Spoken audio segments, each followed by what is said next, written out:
అది mummy cat కానే కాదు, వ్యాంపైర్ క్యాట్ అయి ఉండొచ్చు. దానికి ఫ్యాంగ్స్ ఉన్నాయి. లెప్రకాన్ క్యాట్ అని మనం లాస్ట్ వీక్ అనుకున్నాం. ఆ మాట కూడా ఒక రకంగా నిజమే అయి ఉండొచ్చు. ఈ రోజు స్లీప్ ఓవర్ ని ఆ క్యాట్ ఎలాగైనా స్పాయిల్ చేస్తుంది. అదిగో వస్తుంది.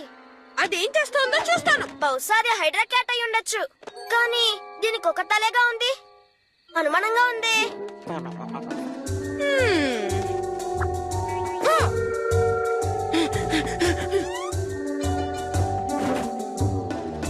అంబ్రెల్లా ఎందుకు? క్లౌడీగా కూడా లేదే. Contact double founder, coming double founder. Cat ఏదో విడ్డూరంగా ప్రవర్తిస్తోంది. ఓవర్. ఏం చేస్తోంది? నువ్వే. మూన్ నుండి పవర్ ని క్యాట్ సక్ చేస్తోంది. కానీ ఎందుకు? ఎక్కడి నుండి? మూన్ నుండా? అవును.